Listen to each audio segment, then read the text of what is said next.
Biasanya jawab salam yang kompak itu ibu-ibu. Tapi di sini ibu-ibu sepi ya. Capek ya, Pak ya? Sakit gigi. Insyaallah. Kita berdoa dulu, bapak-bapak yang jawab salamnya kompak, kita doain ibu-ibu kita di dalam. Mudah-mudahan yang jawab salam kompak, ikhlas, bisa sampai ke tanah suci. Amin. Kalau yang nggak jawab, mudah-mudahan sampai ke tanah abang. Amin udah. Ya, lumayan. Assalamualaikum warahmatullahi wabarakatuh.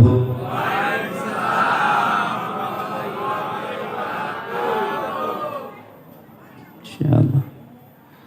Ada yang ngebet pengen ke tanah suci, bapak-bapak kayaknya. Mudah-mudahan bisa ke tanah suci semuanya. Insyaallah. Bismillahirrahmanirrahim. Alhamdulillah. Wassalatu wassalamu ala Rasulillah Muhammad ibn Abdullah wa ala alihi wa sahbihi wa mawalah. La hawla wa la quwwata illa billah. Amma ba'du. Yang kami hormati dan kami muliakan para ulama, para sesepuh, aparat pemerintah, khusus kepada jajaran DKM Masjid At-Taqwa, juga kepada segenap para panitia penyelenggara PHBI Isra Mi'raj dan semua hadirin wal hadirat rahimakumullah. Pertama, pembicaraan ini saya buka dengan permintaan maaf. Saya berpakaian begini karena seyogyanya harus pulang dari bandara, tapi di bandara ada sesuatu sehingga tidak memungkinkan untuk pulang, sehingga langsung ke tempat ini. Dan alhamdulillah bisa sampai berkumpul dari bandara langsung ke tempat ini. Kemudian yang kedua, saya buka pembahasan atau kajian kita dengan kita berdoa kepada Allah. Mudah-mudahan apa yang akan kita kaji, apa yang akan kita pelajari menjadi sebuah ilmu yang bermanfaat bagi kita semuanya di dunia dan di akhirat. Khususnya ilmu yang akan kita kaji mudah-mudahan menambahkan semangat kita di dalam menjalankan perintah-perintah Allah dan di dalam menjauhi larangan-larangan Allah Subhanahu wa ta'ala. Di sini Bapak Ibu yang dirahmati oleh Allah, tema kita menjadi muslim yang taat, kuat dan senantiasa menebar manfaat. Pertama Bapak Ibu, saya datang kemari sedikit kaget, kagum dan bangga karena melihat acara yang begitu rapi diawali dengan hal-hal yang sangat mulia, terutama zikir, doa, kemudian salawat, kemudian menyantuni anak-anak yatim. Itu sudah menunjukkan manfaat yang sangat besar bagi saudara kita. Dan Nabi Muhammad sallallahu alaihi wasallam mengatakan, khairun nasi anfa'ukum linnas atau anfa'uhum linnas. Sebaik-baiknya manusia adalah mereka yang paling bermanfaat bagi orang lain. Makanya mudah-mudahan santunan yang barusan dijalankan, yang diketuai atau disesepuhi oleh Ibu siapa tadi saya lupa Ibu Siti Khadijah, Masya Allah, Ibu Siti Khadijah dan juga para pesertanya atau anggotanya, mudah-mudahan santunan anak yatim yang sudah dijalankan baik dari beliau, dari para donatur, dari semua, mudah-mudahan diterima oleh Allah Subhanahu wa ta'ala. Mudah-mudahan menjadi catatan amal baik yang kekal dan kelak kita akan temukan di yaumil qiyamah, dan mudah-mudahan santunan itu bisa istiqamah dari hari ke hari, minggu ke minggu, bulan ke bulan, dan tahun ke tahun. Amin ya rabbal alamin. Baik Bapak Ibu yang dimuliakan Allah Subhanahu wa ta'ala, saya melihat bahwa Anda ini sudah dipilih oleh Allah menjadi salah satu mukmin yang kuat. Kata-kata ini bukan sanjungan semata atau mohon maaf kata-kata yang sifatnya merayu atau menggoda, tidak. Kata-kata ini terbukti dengan dalil. Kata-kata ini mendasar di dalam syariat kita. Ya, mana buktinya? Bapak Ibu coba perhatikan. Ketika Nabi Muhammad sallallahu alaihi wasallam Isra dan Mi'raj, Nabi Muhammad beres Nabi Muhammad Isra dan Mi'raj, Nabi Muhammad itu menceritakan Isra dan Mi'raj. Kalau kita bertanya untuk apa Nabi menceritakan Isra dan Mi'raj, salah satu tujuan dari Isra dan Mi'raj diceritakan adalah memfilter siapa yang imannya benar, siapa yang tidak beriman, siapa yang ragu-ragu. Makanya kita sama-sama ketahui ketika Nabi Muhammad SAW cerita tentang perjalanan Isra-nya, cerita tentang perjalanan Mi'rajnya, ternyata saat itu manusia ada yang percaya, ada yang tidak. Sehingga dari situ Allah Subhanahu wa ta'ala memperlihatkan kepada Nabi Muhammad siapa sosok manusia-manusia yang percaya dan siapa yang tidak percaya. Jadi difilter sama Allah. Dan subhanallah, Bapak Ibu, kalau boleh saya tanya, Anda ini salah seorang orang yang percaya tentang kejadian Isra Mi'raj apa tidak? Percaya. Bahkan itu dibuktikan kepercayaan itu dengan apa? Dengan kita adakan satu hari di mana kita kenang perjalanan Isra Mi'raj Nabi Muhammad sallallahu alaihi wasallam sebagaimana Nabi mengenang Isra Mi'raj itu di hadapan orang-orang Quraisy ketika itu. Makanya Bapak Ibu yang dirahmati oleh Allah Subhanahu wa taala, ini adalah sebuah bukti bahwa Allah Subhanahu wa taala telah memberikan kepada kita iman, gimana kita percaya tentang Isra Mi'raj, bahkan bukan cuma percaya, namun kita siap mengorbankan waktu, tenaga, bahkan harta untuk sama-sama duduk mengkaji, mempelajari bagaimana sejarah perjalanan Isra Mi'raj Nabi Muhammad sallallahu alaihi wasallam. Kemudian yang kedua,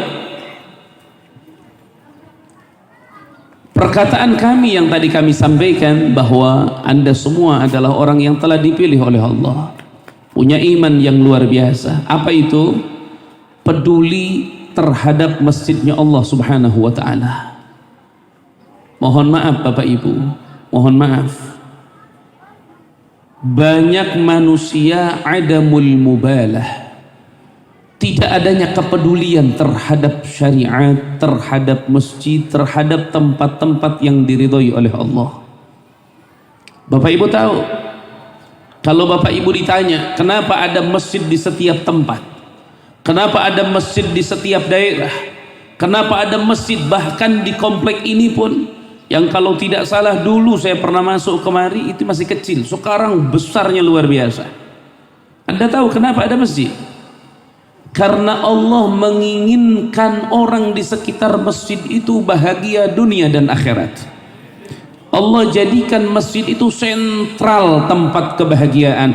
Makanya Anda silahkan saksikan, orang kalau sudah jauh daripada masjidnya Allah Subhanahu wa ta'ala, maka orang itu tidak akan pernah menemukan kebahagiaan yang sebenar-benarnya, kecuali dia bertaubat kepada Allah dan dia segera merapatkan dirinya ke dalam masjidnya Allah Subhanahu wa ta'ala. Makanya Bapak Ibu coba bayangkan, tidak ada tempat yang apabila kita mau mendatangi tempat tersebut, belum sampai kita ke tempat itu, baru satu langkah itu sudah dicatatkan oleh Allah kafaratul dzunub, penghapus dosa. Sudah dicatatkan oleh Allah Subhanahu wa ta'ala ats-tsawabul azim, pahala yang besar. Dan itu tempat yang dimaksud adalah masjid.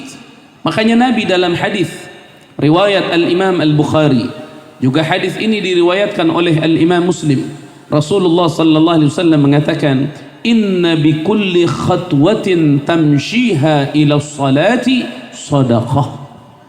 Sesungguhnya langkah kaki kalian, kata Nabi, ketika kalian langkahkan ke masjidnya Allah subhanahu wa ta'ala, itu menjadi sebuah sedekah yang luar biasa di sisi Allah subhanahu wa ta'ala.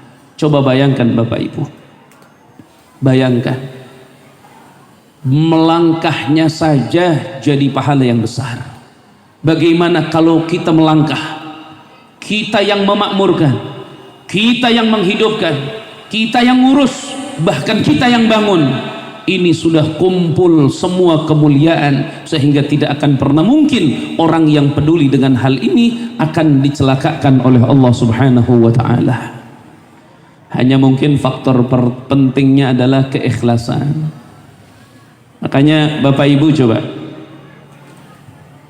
Anda pernah nggak mendengar sebuah pembahasan bahwa masjid itu dimanapun dibangun, di tempat itu ada tetesan air yang menyentuh tubuh Nabi Muhammad?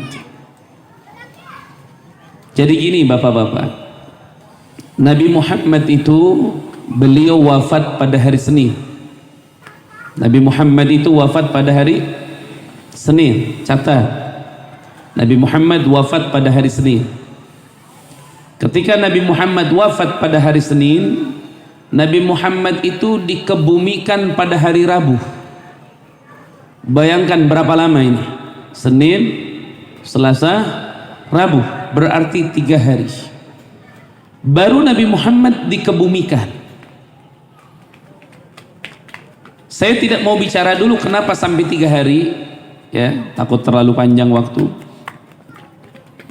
Nabi Muhammad ketika dimandikan oleh sahabat-sahabat, dimandikan, di antara yang ikut memandikan adalah Abdullah bin Abbas, sahabat Nabi sekaligus keponakan Nabi Muhammad.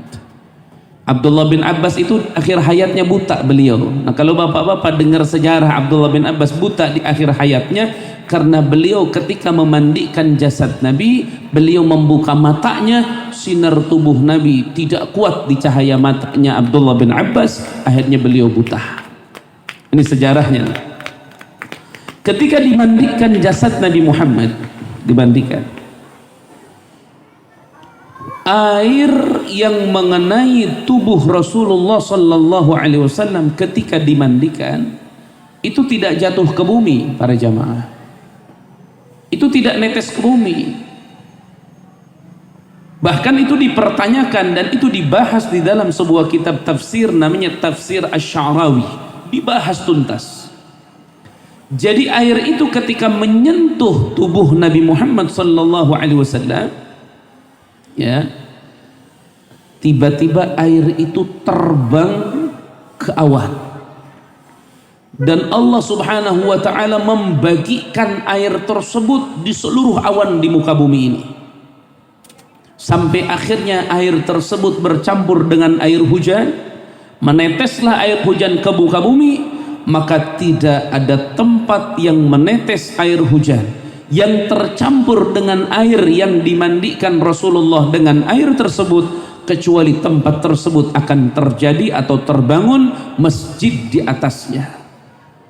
Maka tempat ini adalah sebuah tempat yang ada tetesan daripada air yang mengenai tubuh mulianya Nabi Muhammad sallallahu alaihi wasallam.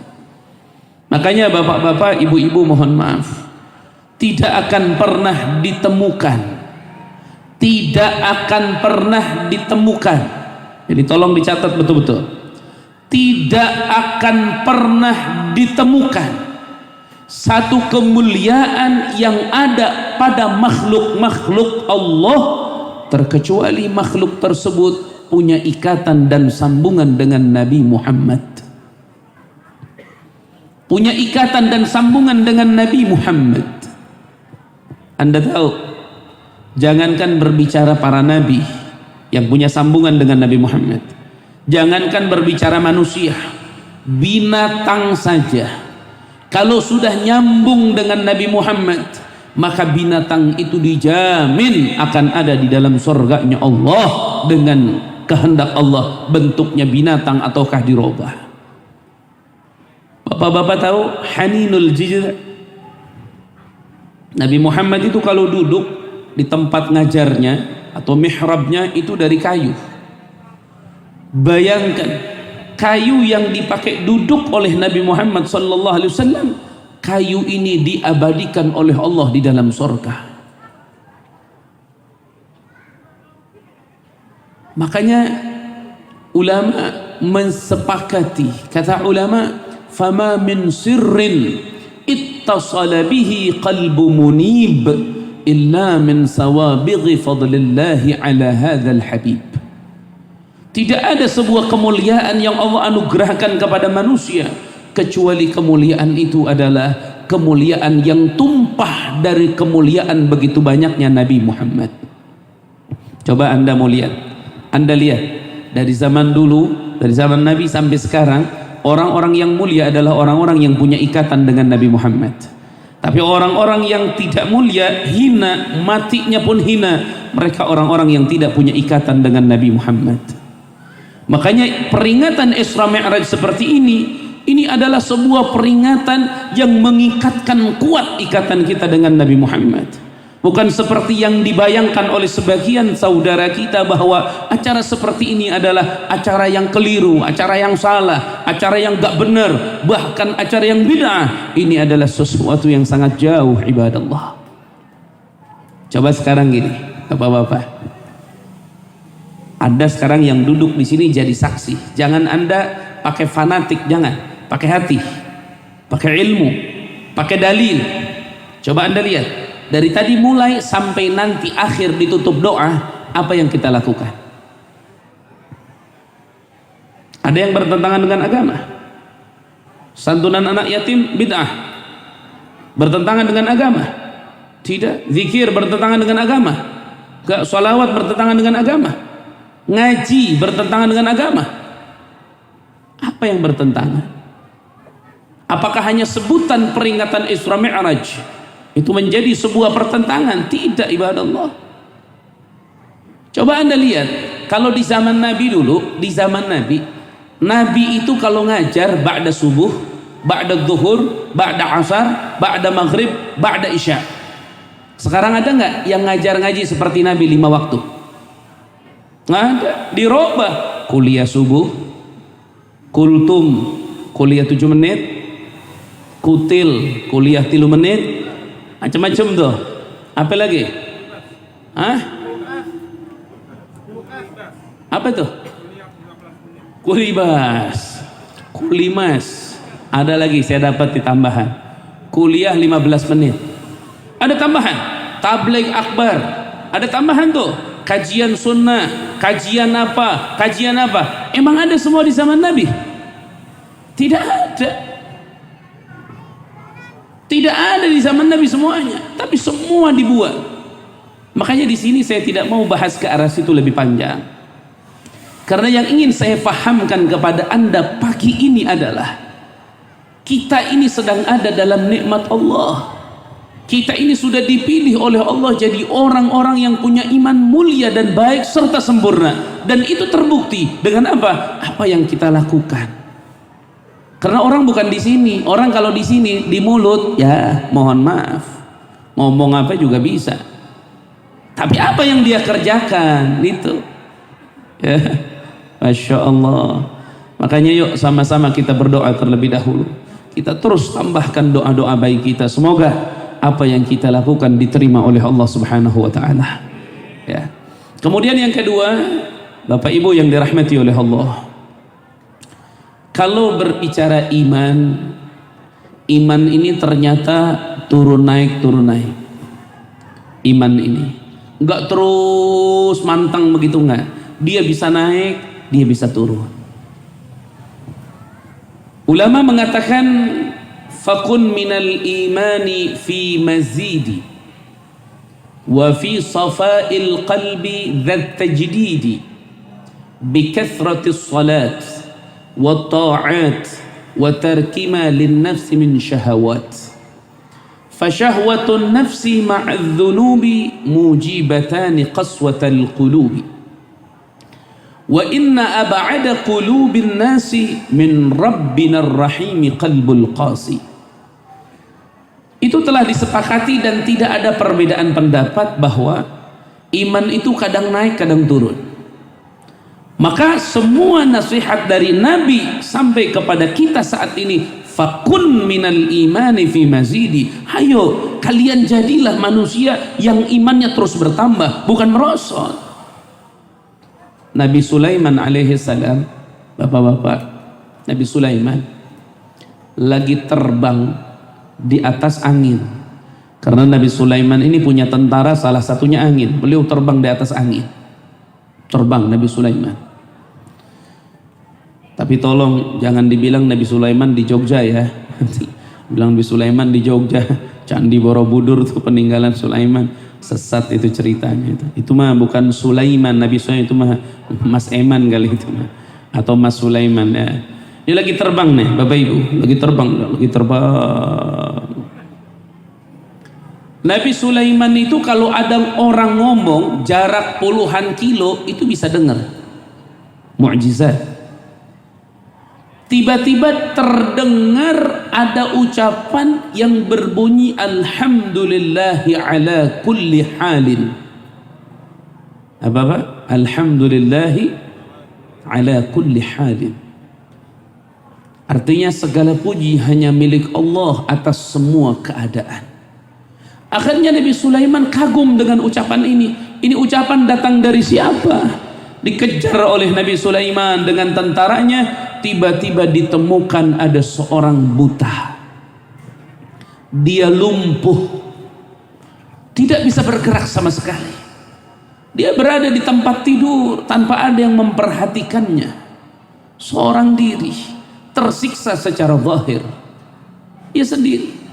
Akhirnya Nabi Sulaiman mengatakan, wa ma baluka ya fulan, hei fulan, engkau ini buta, engkau ini sakit separah ini, tidak ada yang memperhatikanmu, tapi kenapa engkau masih bisa mengatakan alhamdulillah ala kulli hal, segala puji hanya milik Allah atas semua keadaan. Apa yang dijawab oleh dia? Dia menjawab, ya Nabi Allah Sulaiman, aku sakit, aku buta, aku parah seperti ini, tidak ada yang memperhatikanku, tapi aku tetap bersyukur kepada Allah. Kenapa aku tetap bersyukur? Karena Allah tidak mencabut 3 perkara dari diriku. Yang pertama apa? Lisanun dzakir. Lisanku ini terus berzikir kepada Allah. Yang kedua, wa qalbun syakir. Hati yang terus bersyukur kepada Allah. Wa badanun 'alal bala'i sabir. Yang ketiga, tubuhku dalam kondisi seperti ini tetap aku bersabar. Coba bayangkan. Ini kekuatan iman kalau sudah berbicara seperti ini. Kadang-kadang kita baru dipecat dari tempat kerja aja udah sepaneng udah. Mesti kemana? Mungkin kadang-kadang ada yang pensiun udah mikir kemana. La haula wala quwata illa billah. Itu iman yang berbicara. Makanya Bapak Ibu yang dimuliakan Allah Subhanahu wa taala, saya mau memberi sebuah tips yang sangat penting agar iman kita terus bertambah, dan ini disepakati oleh ulama. Tidak ada perbedaan pendapat dalam hal ini. Ada 3 perkara yang membuat iman manusia semakin meningkat. Pertama, al-mujahadah. Ini catat, penting. Al-mujahadah. Apa artinya al-mujahadah? Al-mujahadah itu artinya bersungguh-sungguh dalam ibadah. Perintah Allah dijalankan, larangannya ditinggalkan, itu disebut mujahadah. Kemudian zikir, jangan ditinggalkan, terutama tilawatul Quran. Ini bapak-bapak, ibu-ibu, mohon maaf, kita nih para pecinta Quran, pecintanya pecinta musiman. Musim Ramadan baru cinta Quran. Kalau Ramadannya lewat, Quran dilipat sudah, taruh di atas. Padahal Quran itu abadal abidin, selama-lamanya harus ada di tangan kita. Bayangkan bapak-bapak, bayangkan, Quran itu kalamullah, firmannya Allah. Berarti ketika ada orang membaca kalamullah, ya ayyuhal muzammilu qumil layla illa qalila nisfahu aw inqus minhu qalila. Berarti lidahnya itu telah menempel kalam Allah, maka itu sebuah kenikmatan yang amat besar. Seperti ketika ada seorang sahabat memerintahkan kepada muridnya yang bernama Abul Aswad untuk menjaga bahasa Arab. Dia berbicara, kenapa bahasa Arab harus dijaga? Bahasa Arab itu adalah bahasa penghuni surga, sehingga ketika manusia di bumi berbicara bahasa Arab, berarti orang itu telah menikmati salah satu kelezatan surga. Makanya sampai Nabi SAW, walaupun ini riwayatnya dhaif, saya sampaikan ini riwayatnya dhaif, Nabi SAW sampaikan, barang siapa yang berbicara bahasa Arab, maka dia telah bersedekah.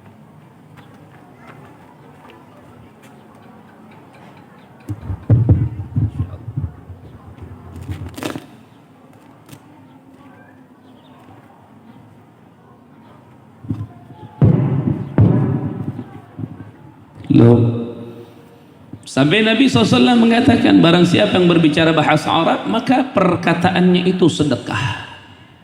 Maka itu mujahadah, zikir. Makanya bapak-bapak mohon maaf, pulang dari sini biasakan lagi tilawatul Quran, ya. Sampai Nabi SAW, iqra'ul Quran fa innahu ya'ti yawmal qiyamah syafi'an li ashabih. Hei, kalian baca Al-Quran, sesungguhnya Al-Quran akan datang di hari kiamat membawa syafaat bagi orang yang membacanya. Makanya bapak-bapak, ibu-ibu, mohon maaf, saya ini Ramadan yang akan datang, ya. Baik. Halo.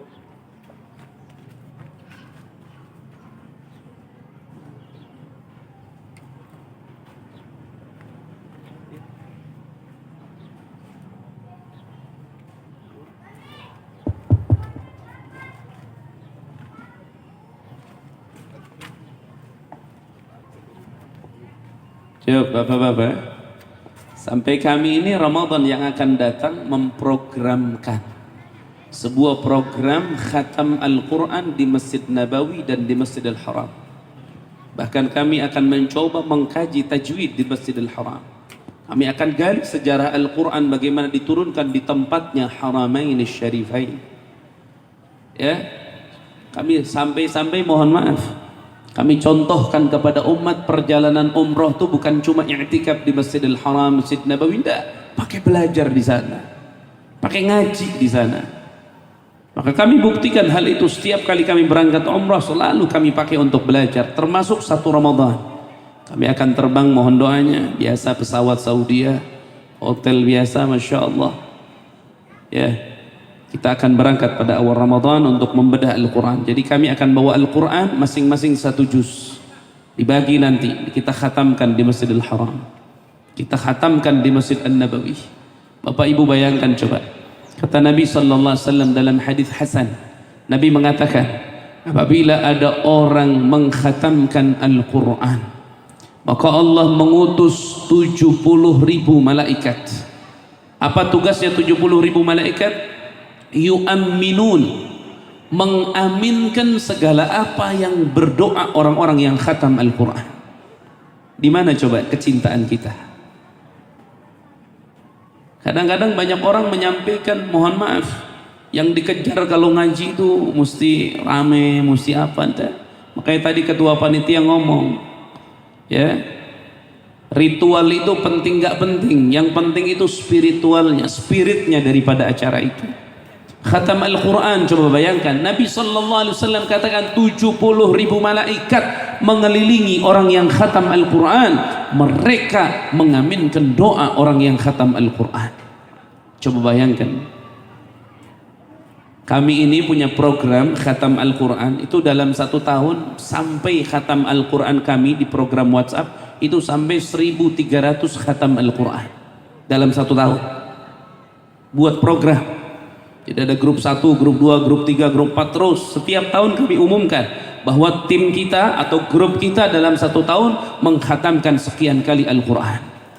Coba Anda bayangkan, itu termasuk berjuang menjadi manusia yang bermanfaat bagi orang lain. Anfa'uhum linnas. Kira-kira bapak-bapak, Pak, gimana kalau di sini kita bangun grup khatam Al-Quran? Apa mau dibilang bid'ah gara-gara pakai grup khatam Al-Quran? Karena di zaman Nabi nggak ada grup khatam Al-Quran. Dibuat khatam Al-Quran. Buat nanti adminnya siapa? Masukin saya di situ. Ayo kita sama-sama. Nanti rolling. Juz pertama saya, juz kedua siapa? Nanti khatam kedua saya kedua. Ini naik lagi, terus gitu. Nanti laporan yang sudah baca, yang belum baca, sudah baca, belum baca. Doa khatam Al-Quran lewat handphone gak apa-apa. Atau ngumpul sebulan sekali di masjid. Kita khatamkan Al-Quran dalam 1 bulan 30 kali. Coba bayangkan. Buat apa kita hidup gaya-gayaan ini itu? Buat apa? Sementara yang inti dan penting kita tinggalkan. Maka oleh sebab itu ibadallah, pertama yang meningkatkan iman seseorang adalah al-mujahadah. Bagaimana dia mujahadah, bersungguh-sungguh. Zikrullah, tilawatul Quran, as-salah ala nabi. Salat 5 waktu udah jelas itu mah. Qabliyah, ba'diyah jangan ditinggalkan. Salatul duha jangan ditinggalkan. Salatul isyraq jangan ditinggalkan. Salat tahajud, salat witir jangan ditinggalkan. Itu namanya mujahadah. Itu namanya mujahadah. Saya membuat sebuah buku kecil, mohon maaf, tapi sudah habis sayangnya. Itu buku kecil saya buat, saya rangkum bagaimana sunnah-sunnah Nabi, doa-doa selepas salat dan lain-lain, dari mulai bangun tidur sampai tidur lagi. Saya rapihkan. Kalau habis salat subuh, azan masuk, mesti ngapain sih? Bapak-bapak biasa kalau habis azan subuh ngapain? Hah? Duduk di masjid nungguin komat, nungguin komat, nungguin azan, nunggu. Nabi Muhammad nggak.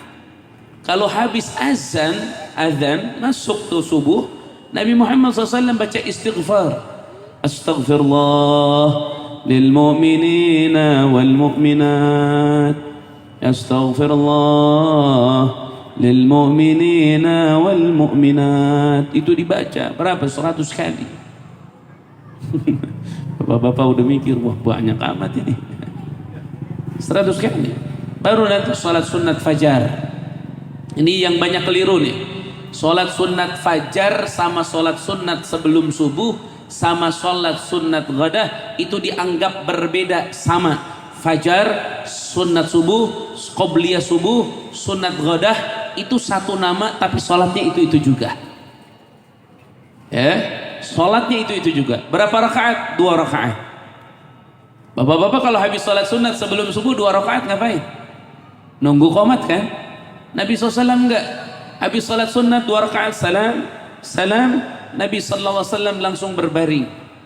Di dalam riwayat Ahmad, di dalam musnad Imam Ahmad ibn Hanbal, Rasul sallallahu alaihi wasallam mengatakan, "Idza shalla ahadukumul fajra falyattaji'." Apabila salah satu di antara kalian sudah menjalankan salat sunat fajar, salat sunat subuh, maka berbaringlah. Berbaring. Ini sunat yang ditinggalkan. Nanti ketika terjadi aneh, oh, madhab apa ini? Madhab apa? Lu yang pemalas, madhab apa? Sunnah yang ditinggalkan, mahjubur. Sunnat itu dihajar, dimusuhi sunnah itu. Berbaring.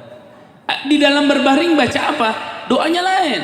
Dalam berbaring Nabi SAW mengajarkan membaca Allahumma rabba Jibril wa Mikail wa Israfil wa Izrail wa rabba Muhammadin sallallahu alaihi wasallam ajirni minan nar. Itu kita membayangkan kita di liang lahat, kita minta sama Allah agar diselamatkan daripada neraka jahanam. Tapi itu kan ditinggalkan. Bapak-bapak, doa salat isyraq apa? Doa salat isyraq apa? Apa mau suruh maju ke depan satu-satu? Yang bisa hadiahnya umrah gratis. Mohon maaf, saya ngetes bukan mau ngetes, saya ngomong nanya bukan mau mempermalukan siapa pun. Naudzubillah min dzalik, nggak ada cerita ke situ. Tapi saya ingin mengajak bapak-bapak sadar dengan keimanan kita, banyak perkara penting kita tinggalkan itu loh. Ngaji, nggak ada yang diamalkan karena yang dibahas tinggi, yang dibahas perkara lain, yang dibahas urusan bulan, urusan matahari. urusan kamu setiap hari mana? Itu loh. Mana urusanmu setiap hari?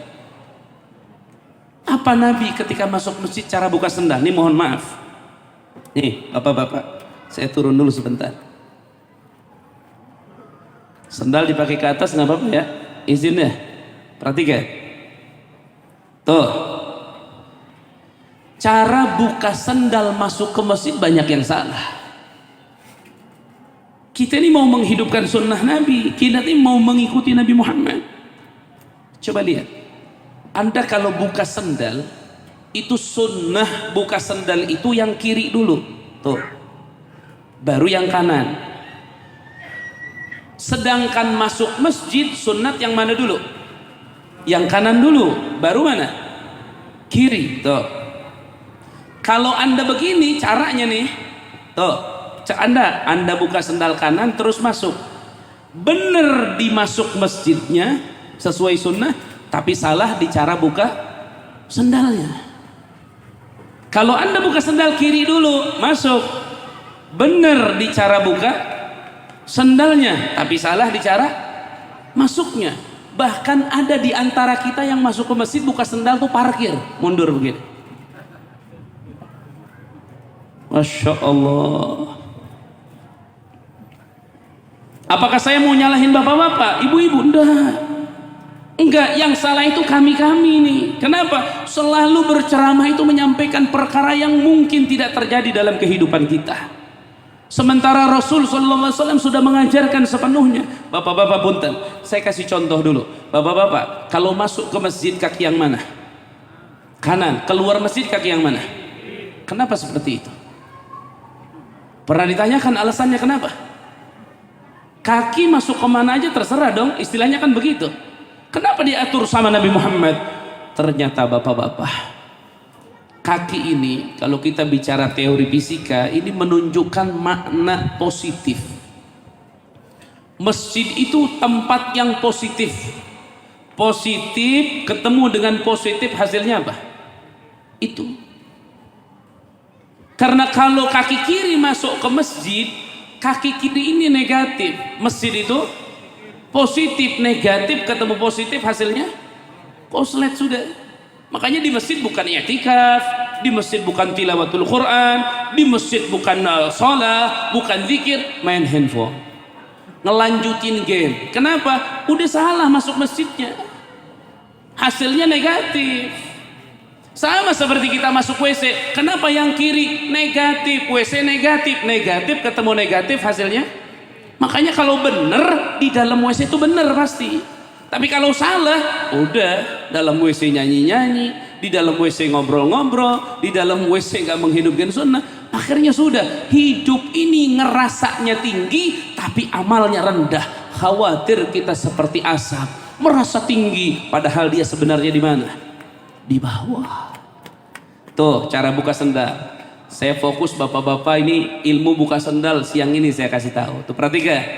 Saya angkatin dikit mohon maaf. Buka yang kiri, kemudian injek sendalnya. Baru buka yang kanan, kemudian langkahkan baca Allahumma ghfirli dunubi waftahli abwaab rahmatik. Nanti ketika keluar sendal Anda begini, jangan Anda langsung pakai yang kanan, karena Anda benar dalam tata cara memakai sendal tapi salah dalam tata cara keluar dari masjid. Maka Anda keluarkanlah yang kiri terlebih dahulu, injekin ke sendal, baru yang kanan langsung pakai, baru pakai sendal. Kira-kira bisa apa enggak? Apa mau praktek sekarang? Jelas apa enggak bapak-bapak? Silahkanlah, bapak-bapak mau komentar apa masalah kajian saya silahkan. Saya ngaji senang begini. Kenapa? Ini yang kita butuhkan. Ini yang kita butuhkan. Ibu-ibu mohon maaf, berapa banyak? Kenapa Nabi SAW menyampaikan bahwa perempuan banyak di neraka? Kenapa? Karena banyak perempuan yang fikihnya salah, khusus yang ngurusin darah. Darah yang keluar dari tubuh perempuan itu ada 5 macam, ada 5 hukum, ada 5 warna. Itu banyak perempuan gak tahu. Coba bayangin. Ya, bapak-bapak, Nanti diskusi sama istrinya di rumah. Kata Ustadz tadi ada 5 macam warna darah. Lu hafal nggak? Coba nanti lihat jawabannya gimana. Kalau iya hafal, 1 apa? 2 apa? 3 apa? Hukumnya bagaimana? Karena ada darah yang keluar mengharamkan sholat. Artinya perempuan nggak boleh sholat. Ada darah yang keluar tetap wajib sholat. Banyak perempuan mengira darah ini yang keluar mengharamkan sholat, padahal salah, ini darah yang tetap sholat itu wajib. Akhirnya dia nggak sholat. Ngerti nggak maksud saya bapak-bapak? Apa kita cukupkan dulu sampai bab ini? Masya Allah. Itu. Jadi yang pertama, iman itu akan meningkat bil mujahadah. Nanti coba saya buka sesi tanya jawab ya. Kalau ada mic-nya siapin. Ya, ada mic-nya siapin. Kita buka sesi tanya jawab sedikit nanti. Ya, sebelum tutup doa. Insya Allah jam 11 kurang kita sudah beres. Jadi yang pertama bil mujahadah. Yang pertama bil mujahadah. Yang kedua, manusia imannya akan meningkat, akan terus naik dengan apa? Kathratut tafakkur fi makhluqatillah. Banyaknya merenung dan berfikir di dalam ciptaan Allah. Jadi merenung bapak-bapak dalam ciptaan Allah. Makanya diciptakan gunung, diciptakan lautan, diciptakan ini dan itu, semuanya ibratan li ulil albab. Menjadi ibrah, fa'tabiru ya ulil albab, ambil ibrah. Makanya Rasulullah SAW mengatakan, tafakkaru fi khalqillah wa la tatafakkaru fi dhatillah. Berfikirlah engkau, merenunglah engkau di dalam ciptaan Allah, jangan engkau merenung di dalam zatnya Allah. Bapak-bapak punten, Anda nggak usah merenungkan yang jauh-jauh. Anda punya hati, tahu? Hati. Saya 2 hari yang lalu mempelajari tentang ini apa namanya, kanker. Saya belajar sedikit tentang kanker. Saya belajar tuh cara pengobatan kanker bagaimana, kemoterapi itu maksudnya apa, pembedahan di operasi maksudnya apa. Saya pelajari sedikit. Subhanallah, bapak-bapak, yang memberikan pelajaran itu cerita kepada saya bahwa hati manusia itu apabila dicangkok, misalnya dipotong, dibelah 2, dicangkokkan ke tubuh orang lain, maka hati yang sebelah ini kelamaan cepatnya 2 tahun itu akan full, penuh lagi, dan yang sepotong dipindahkan akan full kembali. Bayangkan itu hati ciptaan Allah, diberikan hati manusia, diberikan organ tubuh ini. Kalau kita renungkan, cukup jadi modal untuk kita menguatkan iman kita. Apalagi ternyata nggak begitu, Allah kasih modal banyak, gunung, pepohonan dan lain-lain, sejarah-sejarah. Bahkan bapak-bapak tahu, ketika bapak-bapak pergi ke Mesir akan melihat bagaimana muminya Fir'aun, itu juga bahan untuk kita tafakkur fi makhluqatillah. Makanya ketika Anda sampai ke laut, pikirkan laut itu bagaimana. Ketika Anda sampai kemanapun, pikirkan, coba renungkan. Bayangkan bapak-bapak, Allah menciptakan penghuni bumi itu dibagi 2, 600 di lautan, 400 di daratan. Jadi yang lebih banyak itu di lautan. Di daratan ini sedikit. Anda bayangin, di daratan yang sedikit ini banyaknya luar biasa. Bagaimana yang di lautan? Makanya saya teringat cerita Nabi Sulaiman alaihissalam. Nabi Sulaiman pernah suatu hari meminta kepada Allah, ingin 1 hari memberi makan kepada hewan di lautan itu Nabi Sulaiman. Kata Allah, Sulaiman, kalau memang kamu mau mencoba ngasih makan kepada ikan-ikan dan yang ada di laut, silahkan. Akhirnya Nabi Sulaiman memerintahkan bala tentara, jin, manusia dan lain-lain mengumpulkan makanan selama 5 bulan. Bertumpuk-tumpuk makanan, bergunung-gunung makanan. Minta sama Allah, duhai Allah, izinkan sekarang yang memberikan makan ikan di laut biarkan saya. Kata Allah, silahkan. Diangkat makanan yang dikumpulkan selama 5 bulan, dilemparkan ke tengah laut, baru dimakan oleh 2 ekor ikan yang disebut hud, ikan besar. Hud itu semua stok makanan 5 bulan yang dikumpulkan habis sama 2 ikan. Fakharra, akhirnya Nabi Sulaiman sujud minta maaf sama Allah. Keagungan Allah, berapa makanan yang diberikan kepada ikan yang ada di lautan. Coba ibadallah, 2 ikan ngabisin semua. Akhirnya apa? Nabi Sulaiman diajarkan oleh Allah melalui burung hudhud. Apa artinya? Burung hudhud ini diajarkan oleh Allah kecerdasan agar menjadi ibrah bagi manusia. Burung hudhud akhirnya ngebalik. Nabi Sulaiman, apa? Saya mau ngundang engkau sama tentara semua makan siang di tempat saya. Burung hudhud ngundang makan tentara Sulaiman ini ratusan ribu. Ini ngasih makan jin gimana? Ngasih makan manusianya gimana? Binatang, hewan gimana? Hudhud ngundang. Kata Nabi Sulaiman, cobalah. Ayo coba. Kapan? Zuhur besok. Di mana? Di pantai. Akhirnya burung hudhud siap-siap. Nabi Sulaiman datang semuanya dengan bala tentara. Puluhan ribu, ratusan ribu. Mau dijamu makan. Burung hudhud terbang. Kata burung hudhud, Nabi Sulaiman, bentar dulu, saya mau ngambil makanan dulu. Sebentar. Terbang burung hudhud. Ini hudhud di kecil. Terbang dia. Tiba-tiba dia pulang burung hudhud, di dalam patuknya itu menggigit seekor itu apa namanya? Jarad. Jarad itu apa? Orang Sunda bilangnya apa? Simet apa? Belalang. Aduh, belalang nih. Digigitnya itu seekor belalang, pantelah jalan itu burung hudhud melemparkan belalang ke laut. Tas. Kata burung hudhud, ya Nabi Sulaiman, makanan siangnya sudah siap. Apa? Sop belalang. Silahkan dimakan, yang kebagian dagingnya alhamdulillah, kalau tidak airnya saja. Terus lempar ke laut sama dia. Subhanallah. Kecerdasan burung. Makanya burung hudhud nanti ada di surga. Makanya bapak-bapak yang melihara burung, jangan-jangan tuh burung hudhud tuh keturunannya. Masya Allah. Ya, makanya bapak-bapak mohon maaf, coba tafakur itu. Allah ngasih rezeki seperti apa? Kita punya ikan lele 1 kuntal aja, bibit ditanam, udah berapa pakan yang kita habiskan. Bahkan mungkin ngeluh ketika dijual kok begini. Allah bagaimana memberikan rezeki kepada makhluk-makhluk yang ada di lautan. Allahu Akbar. Ini yang model seperti ini kalau kita tafakurkan akan menambahkan keimanan kita. Yang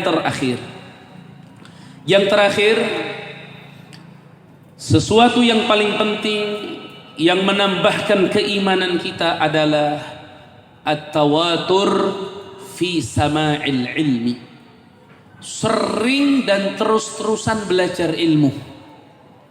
Belajar ilmu itu adalah salah satu hal penting yang akan meningkatkan keimanan seseorang. Cuman sayang 1000 sayang sekarang belajar ilmu, Masya Allah, diambil cukup dari ini, diambil cukup dari media. Akhirnya nggak mau duduk di masjid, nggak mau cukup di rumah, dan begini dan begitu. Sementara Nabi Sallallahu Alaihi Wasallam mencontohkan dan mengajarkan kepada para sahabat. Sahabat mengajarkan kepada para tabi'in. Ilmu itu adalah ma qala haddatsana, apa yang disampaikan guru di depan mata kita, itulah ilmu yang memiliki keberkahan. Yang di YouTube bukan saya katakan bukan ilmu, yang di media bukan saya katakan bukan ilmu, itu ilmu. Itu ilmu dari ustadz-ustadz yang luar biasa, misal Ustadz Adi Hidayat, misal Ustadz siapa, banyak luar biasa, itu ilmu. Tapi keberkahan ilmunya tidak ada. Kenapa? Karena kita tidak langsung bersambung dengan seseorang yang menceritakan ilmu itu kepada kita. Dan musibah yang kedua adalah tadi, apa? Ilmu yang selalu dibahas adalah ilmu yang tidak tersusun rapih sehingga umat diajak untuk memahami ilmu acak-acakan. Ngerti nggak bapak-bapak acak-acakan? Bapak-bapak pengajian mingguan misalnya, pengajian bulanan misalnya, itu nggak disusun, sementara Allah menyusunkannya. Kenapa turun firman itu bertahap? Karena disusunkan, disesuaikan. Makanya bapak-bapak, ibu-ibu, ilmu itu tersusun rapih menjadi 4 bagian. Pertama, ilmu yang berkaitan dengan ibadah, disebut namanya ubudiyah, peribadahan. Kenapa ilmu peribadahan dinomor satukan? Wa ma khalaqtul jinna wal insa illa liya'budun. Tidaklah Allah menciptakan jin dan manusia kecuali untuk ibadah. Diciptakanlah oleh Allah syariat di dalam ibadah. Diatur bagaimana penggunaan air yang benar ketika wudu, bagaimana air yang najis, bagaimana air yang musta'mal, bagaimana air yang mutaghayyir, bagaimana air yang begini dan begitu, dibahas bapak-bapak. Berapa sumber air yang Allah halalkan, yang Allah sahkan untuk berwudu, untuk menghilangkan hadas besar, untuk membersihkan najis, untuk menjalankan istinja, diatur sama Allah.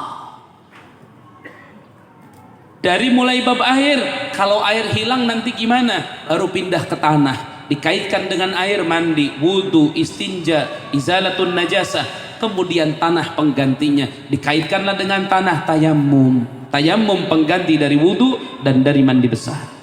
Beres itu dibahas masalah adzan, iqamah, masuk ke bab salat, masuk ke bab zakat, masuk ke bab puasa, masuk ke bab haji. Itu disebut namanya ilmu peribadahan. Sekarang mau Ramadan bapak-bapak, orang banyak mempersiapkan Ramadan apa? Pasar. Mempersiapkan apa lagi? Di Ramadan mempersiapkan apa lagi? Mempersiapkan bazar. Di Ramadan mempersiapkan apa lagi? Menu buka puasa. Apakah itu jelek? Tidak, itu bagus. Tapi yang paling sempurna adalah persiapkan fikih di dalam puasa. Ibu-ibu tuh, punten ya, ibu-ibu yang ada di gazebo. Bu, Masya Allah, siapa di kursi roda tuh? Mudah-mudahan sehat walafiat, diberkahi sama Allah. Ibu mohon maaf, kalau bulan puasa nyicipin makanan boleh apa enggak? Ibu-ibu langsung enak, boleh. Itu jawaban orang yang gegabah. Pahami dulu apa hukumnya nyicipin makanan di bulan Ramadan. Balik tanya dulu, siang apa malam? Atau iya mesti jelas. Malam nggak usah dijawab, jangan nyicipin semangkok aja nggak apa-apa. Siang di bulan Ramadan umpama, siang di bulan Ramadan, tanya dulu ibu-ibunya haid apa enggak. Ya tanya dulu, kalau haid mah boleh, jangankan nyicipi semangkok 2 mangkok boleh. Enggak, ibu-ibunya enggak haid, ibu-ibunya lagi puasa, boleh enggak nyicipin makanan? Sedang masak nih ibu-ibu, pengen ngeliat garamnya cukup apa enggak? Boleh dalam hukum. Tapi dengan catatan, rasa setelah dapat langsung buang bekasnya. Buang lagi, tapi keluar, jangan ke kater.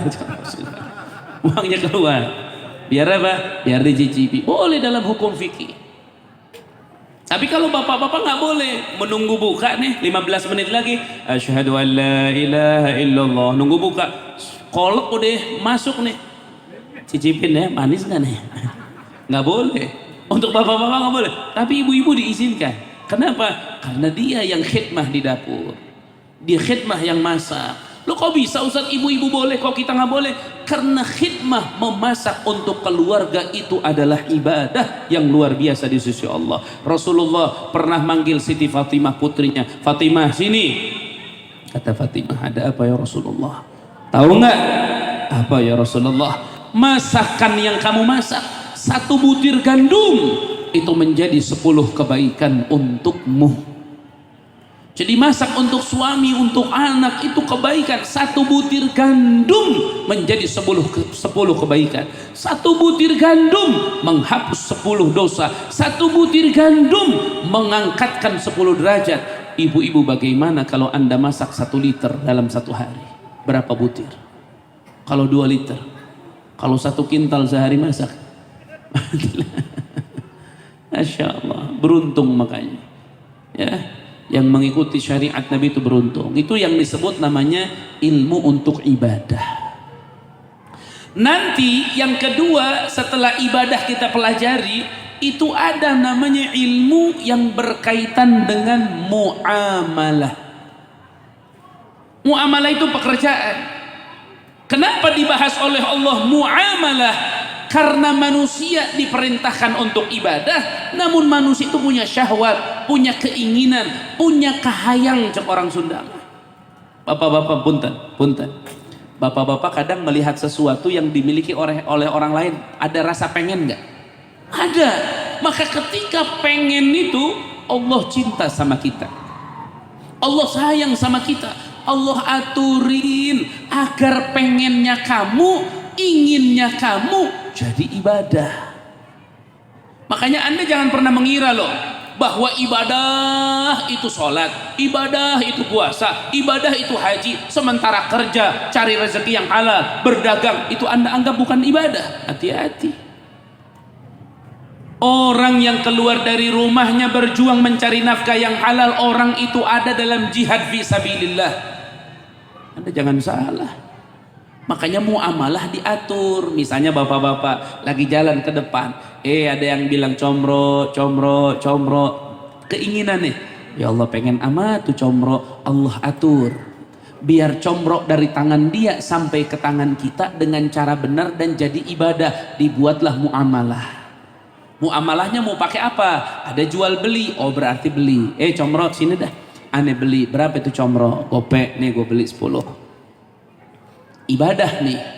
Karena kenapa ibadah? Karena ngambil barang orang lain dengan syariat yang benar, menyerahkan milik kita dengan cara yang benar, itu ibadah. Akhirnya apa? Saya makan comro jadi kekuatan, dia bawa uangnya untuk keluarganya, maka semua ada dalam koridor ibadah.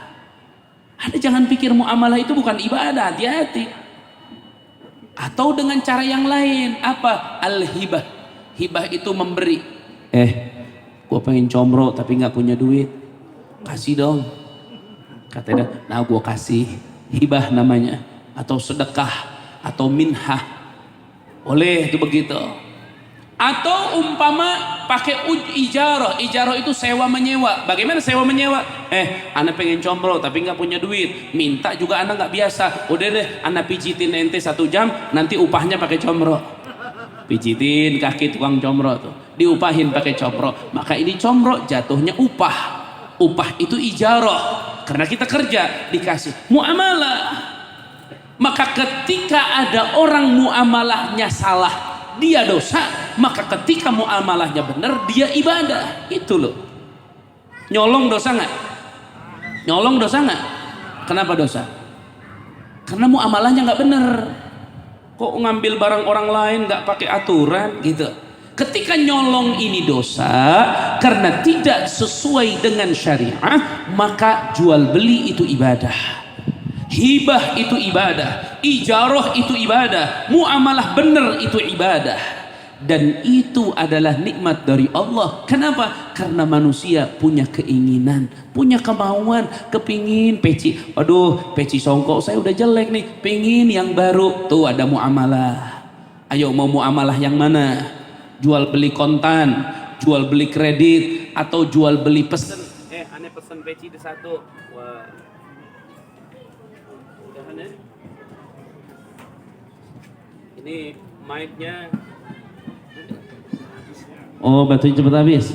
Ayo dah bapak-bapak, karena baterainya cepat habis ya, matahari udah panas ya, kita mungkin cukup sekian ya. Tapi sedikit lagi juga. Tadi satu apa? Ibadah. Kedua apa?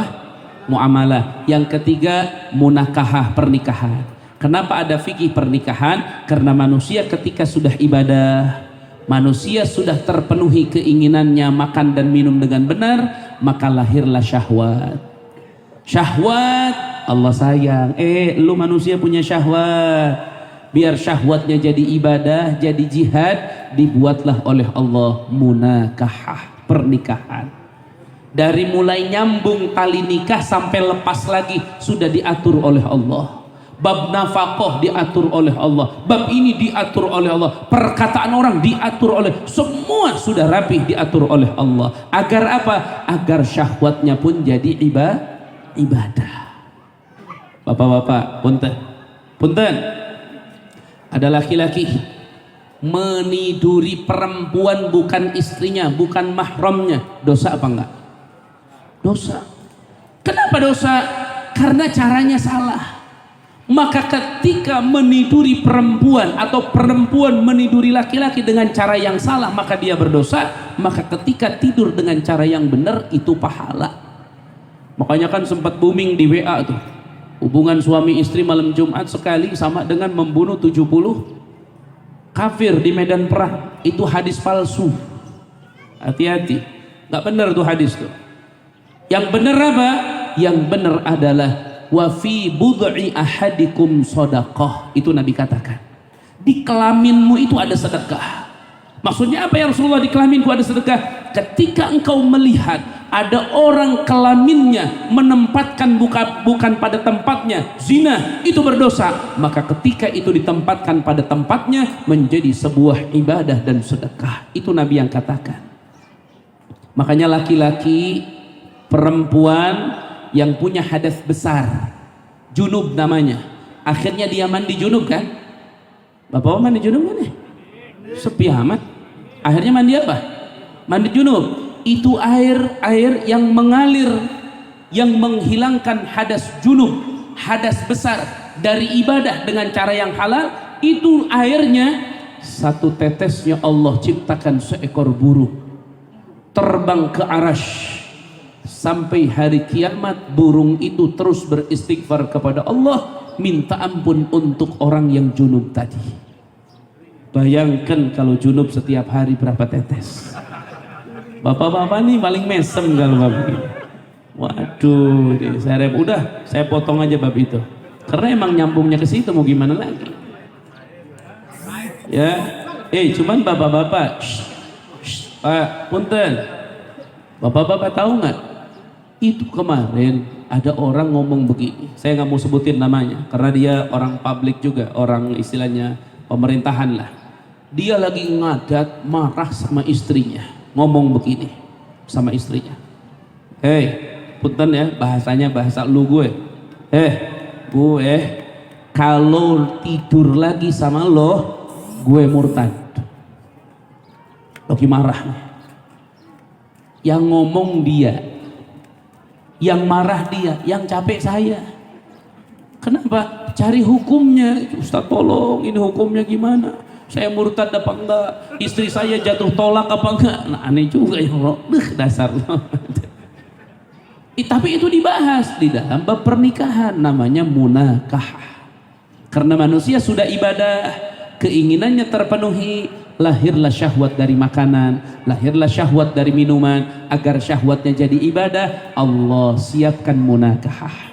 Yang terakhir ada jinayah. Jinayah itu denda-denda, ya, hukuman-hukuman. Karena manusia kalau syahwatnya sudah terpenuhi, kadang-kadang berbuat salah, baik sengaja ataupun tidak, maka diaturlah oleh Allah, salahnya pun tetap jadi ibadah.